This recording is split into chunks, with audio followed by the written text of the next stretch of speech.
ईश्वर के नाम की स्तुति हो। आज का मनन के लिए पहला कुरिन्थियों 12वां अध्याय 25 से लेकर कुछ पदों को हम पढ़ेंगे ताकि देह में फूट ना पड़े, परंतु अंग एक दूसरे की बराबर चिंता करें। इसलिए यदि एक अंग दुख पाता है तो सब अंग उसके साथ दुख पाते हैं, और यदि एक अंग की बढ़ाई होती है तो उसके साथ सब अंग आनंद मनाते हैं। इसी प्रकार तुम सब मिलकर मसीह की देह हो और अलग अलग उसके अंग हो। और परमेश्वर ने कलीसिया में अलग अलग व्यक्ति नियुक्त किए, प्रथम प्रेरित, दूसरे भविष्यवक्ता, तीसरे शिक्षक, फिर सामर्थ्य के काम करने वाले, फिर चंगा करने वाले और उपकार करने वाले, और प्रधान, और नाना प्रकार की भाषा बोलने वाले। क्या सब प्रेरित हैं? क्या सब भविष्यवक्ता हैं? क्या सब उपदेशक हैं? क्या सब सामर्थ्य के काम करने वाले हैं? क्या सबको चंगा करने का वरदान मिला है? क्या सब नाना प्रकार की भाषा बोलते हैं? क्या सब अनुवाद करते हैं?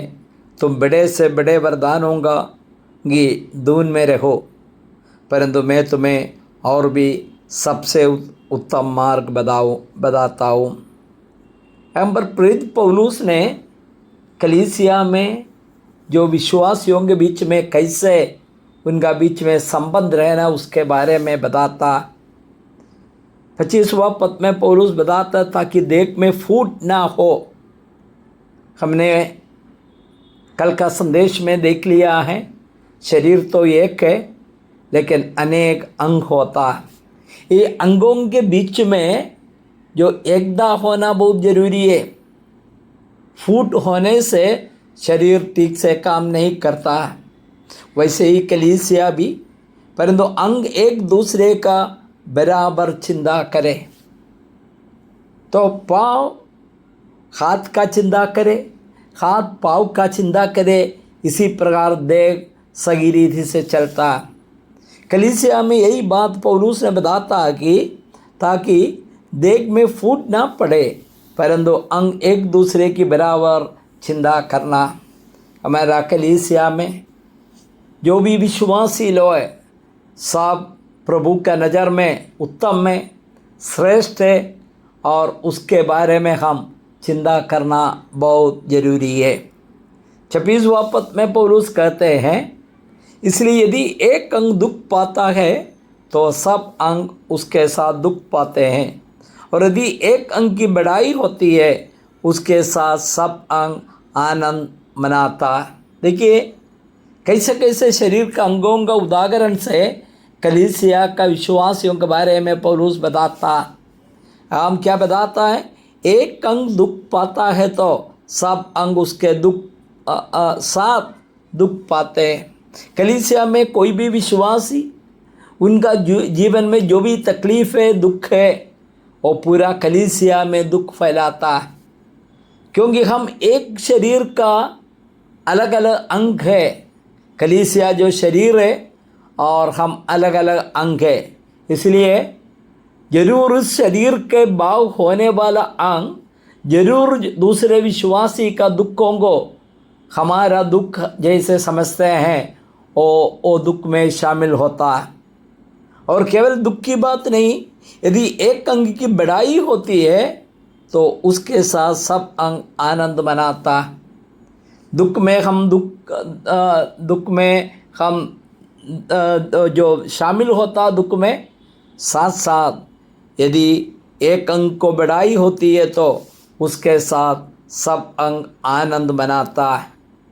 27 पद बताते, इसी प्रकार तुम सब मिलकर मसीह की देह हो और अलग अलग उसके अंग हो। तो इसी प्रकार दुखों में हम लोग एक साथ है, आनंद में एक साथ है। हमें मालूम है हमारा शरीर कार्य करना है। हमारे लक्ष्य क्या है? हर एक अंग का शरीर जो कार्य करे, जिस काम के लिए बनाया उसी का काम करे।